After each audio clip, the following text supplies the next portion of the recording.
أما بعد فأعوذ بالله من الشيطان الرجيم بسم الله الرحمن الرحيم قل لا أسألكم عليه أجرا إلا المودة في القربى آمنت بالله صدق اللہ مولانا العظیم۔ بندہ پروردگار امت احمد نبی، دوست دار چار یارم تابع اولاد علی،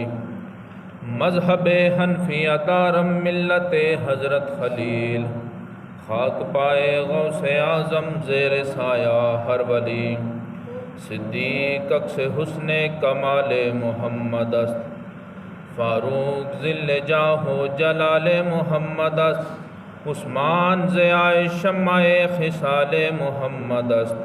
حیدر بہار باغ جمال محمد است، صلی اللہ علیہ وآلہ وسلم۔ شاہ است حسین بادشاہ است حسین، شاہ است حسین بادشاہ است حسین، دین است حسین دین پناہ است حسین، سرداد نداد دست در دست یزید،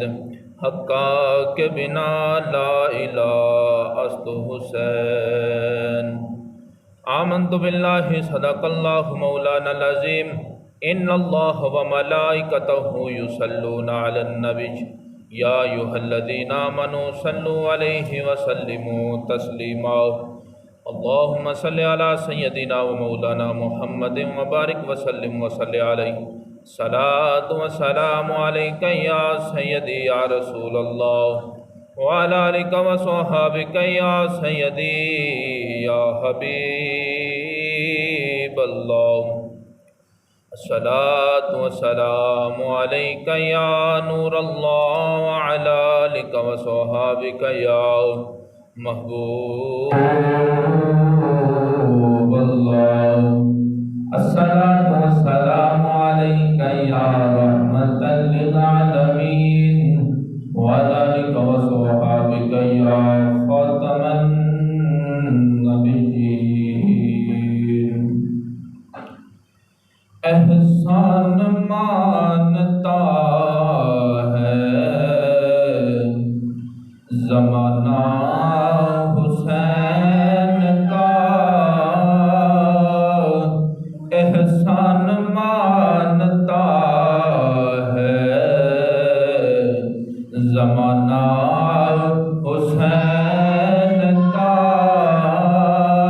احسان مانتا ہے زمانہ حسین کا، حور و ملک نے گایا ترانہ حسین کا، حور و ملک نے گایا ترانہ حسین کا، جس کے قصیدے آئے تطہیر نے پڑھے، ایسا بنایا رب نے گھرانہ حسین کا، ایسا بنایا رب نے گھرانہ حسین کا، احسان مانتا ہے زمانہ حسین کا، حور و ملک نے گایا ترانہ حسین کا، حور و ملک نے گایا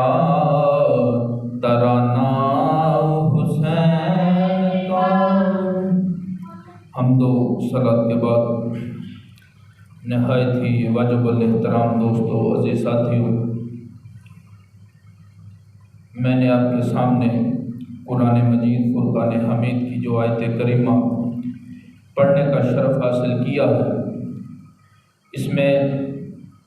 اللہ تبارک و تعالی نے اپنے حبیب صلی اللہ علیہ وآلہ وسلم کی آل اور اہل بیت کے ساتھ محبت کا حکم فرمایا۔ اللہ تبارک و تعالی نے ارشاد فرمایا، قُلْ لَا أَسْأَلُكُمْ عَلَيْهِ أَجْرًا إِلَّا الْمَوَدَّةَ فِي الْقُرْبَى، کیا محبوب آپ فرما دیجئے کہ میں تم سے کچھ اجرت نہیں مانگتا، إِلَّا الْمَوَدَّةَ فِي الْقُرْبَى، لیکن میرے قریبیوں کے ساتھ مودت کرو۔ سب سے پہلے اس آیت کریمہ کا جو شان نزول ہے وہ سماعت فرمائیں۔ حضرت ابن عباس رضی اللہ تعالیٰ عنہ آپ سے روایت ہے، آپ فرماتے ہیں کہ امام الانبیاء صلی اللہ علیہ وآلہ وسلم جب مدینہ منورہ میں تشریف لائے تو نبی پاک علیہ الصلوۃ والسلام کے اخراجات بہت زیادہ تھے، لیکن بظاہر آپ کے پاس کوئی مال نہیں تھا۔ تو جتنے بھی انصار تھے انہوں نے مل کر یہ مشورہ کیا کہ ہم سب مل کر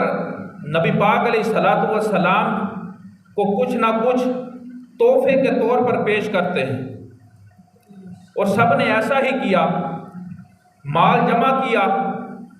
اور امام الانبیاء صلی اللہ علیہ وآلہ وسلم کی خدمت میں حاضر ہو گئے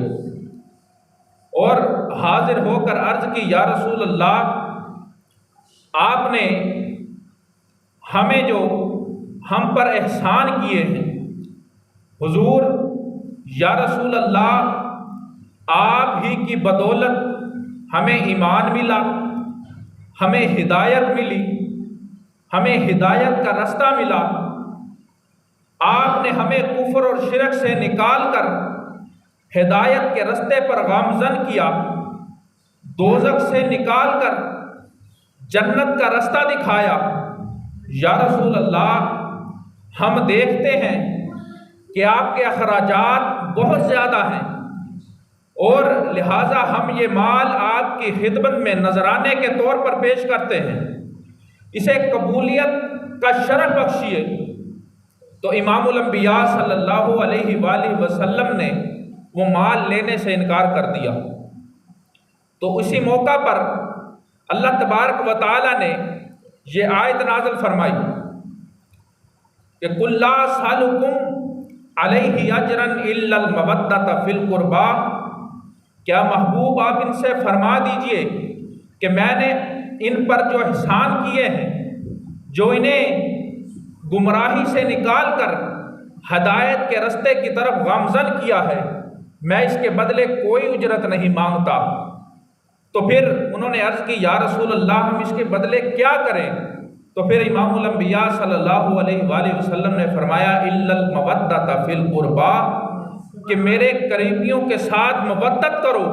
ان سے پیار کرو، ان سے عقیدت رکھو۔ تو معلوم ہوا کہ اہل بیت سے محبت کرنا یہ لازمی بھی ہے، ضروری بھی ہے، بلکہ یہ فرض ہے، کیونکہ جو بات قرآن مجید سے ثابت ہو جائے وہ فرض ہوتی ہے، اور اہل بیت سے محبت اللہ تبارک و تعالیٰ نے قرآن مجید میں ارشاد فرمایا ہے، اس لیے اہل بیت سے محبت کرنا ہم پر یہ فرض ہو گیا، کیونکہ جو حکم قرآن مجید سے ثابت ہو وہ فرض ہوتا ہے۔ جس طرح نماز کا حکم قرآن مجید میں ہے اور ہر نمازی پر یہ فرض ہے، اور نماز پڑھنا ہر نمازی پر فرض ہے، اور اس کو ادا نہ کرنے والا سخت گناہگار ہے، اور جو نماز کا انکار کر دے کہ نماز تو ہے ہی نہیں، وہ تو کافر ہے۔ اور اسی طرح رسول اللہ صلی اللہ علیہ وآلہ وسلم کے ساتھ مودت رکھنا، اہل بیت کے ساتھ مودت رکھنا، اس کا حکم بھی قرآن مجید نے دیا ہے۔ اور حضرت عبداللہ ابن عباس سے روایت ہے،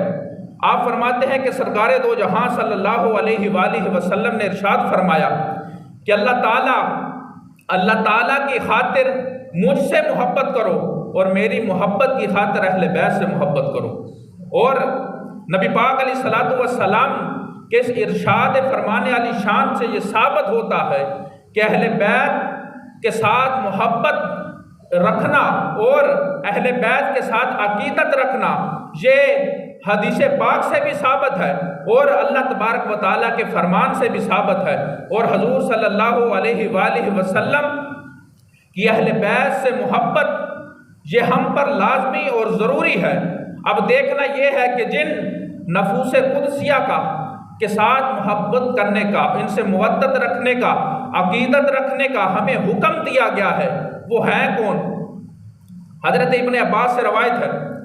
آپ فرماتے ہیں کہ صحابہ کرام نے نبی پاک علیہ الصلوۃ والسلام سے یہ پوچھا، یا رسول اللہ، جن سے مودت رکھنے کا، محبت رکھنے کا ہمیں حکم دیا گیا ہے، وہ نفوس قدسیہ ہیں کون؟ تو امام الانبیاء نے واضح طور پر ان کا نام لے کر ارشاد فرمایا۔ نبی پاک علیہ الصلوۃ والسلام نے ارشاد فرمایا، علی و فاطمہ و والدہما، کہ علی اور فاطمہ اور ان دونوں کے جو شہزادے ہیں حسن و حسین، ان کے ساتھ محبت رکھنا۔ اور امام الانبیاء صلی اللہ علیہ وآلہ وسلم کے اس فرمان عالی شان سے یہ معلوم ہوا کہ حضرت علی المرتضیٰ کرم اللہ وجہ الکریم، سیدہ فاطمہ زہرا اور سیدین طیبین طاہرین حسنین کریمین کو دربار نبوت میں انتہائی شرف اور عظیم مقام حاصل ہے، اور نبی پاک صلی اللہ علیہ وآلہ وسلم نے ان کا نام لے کر ان سے محبت کرنے کا، ان سے عقیدت رکھنے کا حکم فرمایا ہے۔ اور یہی 5 لوگ پنجتن پاک ہیں، جنہیں ہم پنجتن پاک کہا کرتے ہیں۔ اب اپنے پیارے آقا صلی اللہ علیہ وآلہ وسلم کی زبان اقدس سے یہ مبارک ارشادات سننے کے بعد ہر کلمہ گو کے لیے ضروری اور واجب ہے کہ ان نفوس قدسیہ سے محبت رکھیں۔ آئے اب دیکھتے ہیں کہ اہل بیت کے ساتھ محبت رکھنے کا فائدہ کیا ہوگا۔ امام الانبیاء صلی اللہ علیہ وآلہ وسلم نے ارشاد فرمایا کہ جو میری آل سے محبت رکھے گا اور محبت رکھتے ہوئے وہ مر جائے گا تو وہ مومن مرے گا۔ اور امام الانبیاء صلی اللہ علیہ وآلہ وسلم نے فرمایا، جو آل محمد سے محبت رکھتے ہوئے اس دنیا سے مر گیا وہ شہادت کا رتبہ پا کر مرے گا۔ اور امام الانبیاء صلی اللہ علیہ وآلہ وسلم نے فرمایا کہ جو آل محمد کی محبت میں مرا اس کی بخشش لازمی اور یقینی ہے۔ اب امام الانبیاء صلی اللہ علیہ وآلہ وسلم کے ان ارشادات سے پتہ چلا کہ اہل قرابت یعنی حضرت علی المرتضیٰ، سیدہ فاطمہ زہرا اور حسنین کریمین کے ساتھ محبت رکھنے والا، ان نفوس قدسیہ سے عقیدت رکھنے والا اور ان سے محبت رکھنے والا جب اس دنیا سے جائے گا تو وہ ایمان کی حالت میں جائے گا، بلکہ ایمان کی حالت میں نہیں، وہ شہادت کا رتبہ پا کر اس دنیا سے جائے گا اور وہ سارے گناہوں سے بخشا ہوا اس دنیا سے جائے گا۔ اب بخشش اسی کی ہوتی ہے جو ایمان والا ہوتا ہے۔ اب نمازی نماز پڑھتا ہے، حاجی حج کرتا ہے، سخی سخاوت کرتا ہے، مجاہد جہاد کرتا ہے، قاری تلاوت قرآن کرتا ہے، اس لیے تاکہ میری بخشش ہو جائے اور اللہ تعالیٰ میرے گناہوں کو معاف کر دے۔ لیکن یاد رہے مغفرت اسی کی ہوگی جس کے دل میں ایمان ہوگا، اور ایمان اس وقت تک ہم میں نہیں آ سکتا کہ جب تک ہم اہل بیت کے ساتھ محبت نہ رکھیں۔ اور رسول اللہ صلی اللہ علیہ وآلہ وسلم نے کہ اس ارشاد کے مطابق یہ واضح طور پر ہمیں یہ پتہ چلا ہے کہ جب اہل بیت کے ساتھ محبت رکھنے والا اس دنیا سے جائے گا تو وہ مومن جائے گا، اس کے گناہ بخش دیے جائیں گے اور اسے شہادت کا رتبہ عطا کیا جائے گا۔ اب یہ دیکھنا ہے کہ اہل بیت کے ساتھ بغض رکھنے کا کیا نقصان ہے، ان کے ساتھ دشمنی رکھنا اور بغض رکھنے کا نقصان کیا ہے۔ امام الانبیاء صلی اللہ علیہ وآلہ وسلم نے ارشاد فرمایا کہ جس نے اہل بیت سے دشمنی کی قیامت کے دن اللہ تبارک و تعالیٰ اسے یہودیوں میں اٹھائے گا، اور جو میری اہل بیت سے بغض رکھے گا اور جو میری اہل بیت سے بغض رکھے گا، ان سے دشمنی رکھے گا، اس پر میری شفاعت حرام ہے۔ امام الانبیاء صلی اللہ علیہ وآلہ وسلم نے ارشاد فرمایا کہ وہ اگر کوئی شخص نمازیں بھی پڑھے، روزے بھی رکھے، زکاتیں بھی دے، لیکن اہل بیت سے دشمنی رکھے، وہ پکا دوزخی ہے۔ ان احادیث سے یہ ثابت ہوا کہ آل نبی جو اہل بیت کے ساتھ بغض رکھتا ہے وہ کفر کی حالت میں اس دنیا سے جاتا ہے، اور امام الانبیاء صلی اللہ علیہ وآلہ وسلم کی شفاعت اس پر حرام ہے، اور وہ قیامت کے دن اٹھایا جائے گا تو یہودیوں میں اٹھایا جائے گا۔ اب بتائیں کہ نبی پاک علیہ الصلوۃ والسلام کی آل کے ساتھ دشمنی اور بغض رکھنے والا یہ کہاں جائے گا؟ اور جو نواسہ رسول، جگر گوشہ بطول، علی المرتضیٰ صلی اللہ علیہ وآلہ وسلم کے نور نظر امام حسن اور امام حسین سے بغض رکھتا ہے، معاذ اللہ ان کو باغی کہتا ہے اور یزید کو حق پر کہتا ہے، وہ کہاں جائیں گے؟ اور اب جو میدان جنگ میں شہید ہوتا ہے، میدان کارزاد میں شہید ہوتا ہے،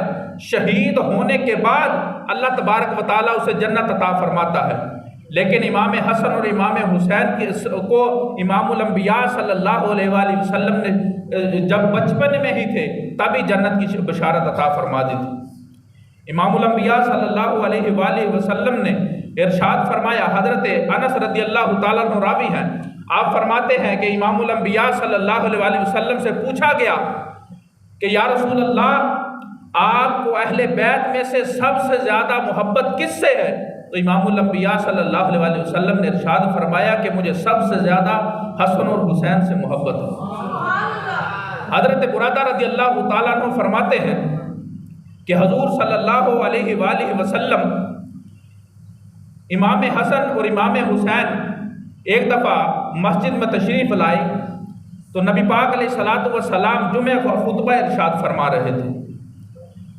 تو امام حسن اور امام حسین لڑکھڑاتے ہوئے دروازے سے داخل ہوئے، چلتے آ رہے ہیں۔ امام الانبیاء صلی اللہ علیہ وآلہ وسلم کی نگاہ کرم امام حسن اور امام حسین پر پڑی تو امام الانبیاء صلی اللہ علیہ وآلہ وسلم نے اپنے ممبر کو چھوڑ دیا۔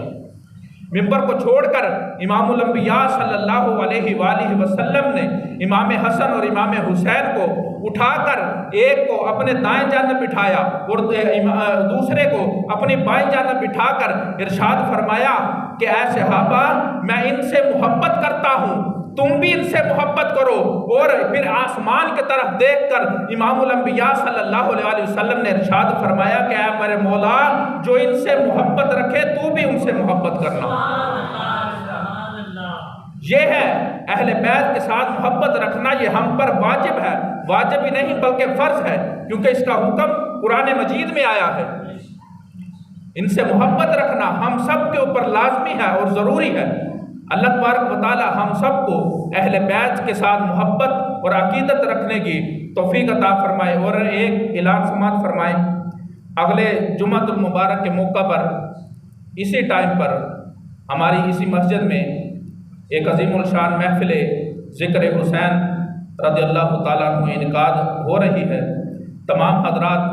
خود بھی تشریف لائیں اور تمام دوست احباب کو شرکت کی دعوت بھی دیں، اور اس کے لیے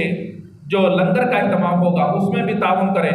اور تمام دوستوں کو دعوت بھی دیں۔ اللہ تبارک و تعالی ہم سب کو عمل کی توفیق عطا فرمائے۔ اگر ابھی ہو سکتا ہے تو ابھی لنگر میں حصہ ملا لیں، اگر نہیں تو بعد میں بھی آ کر آپ دے سکتے ہیں، کیونکہ اگلے جمعۃ المبارک کے موقع پر محفل کا انعقاد ہوگا۔ مقامی علماء کرام اور نعت خوان حضرات بھی تشریف لائیں گے، تمام حضرات لازمی شرکت فرمائیں۔ اور اگر ابھی آپ کے پاس ہیں تو ابھی دے دیں، نہیں تو بعد میں بھی آ کر دے سکتے ہیں۔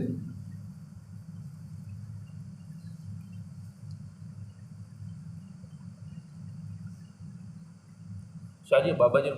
نو جمع کرائیے، بابا جی نو جمع کرائیے۔ تمام دوست اب آپ سنت ادا فرما۔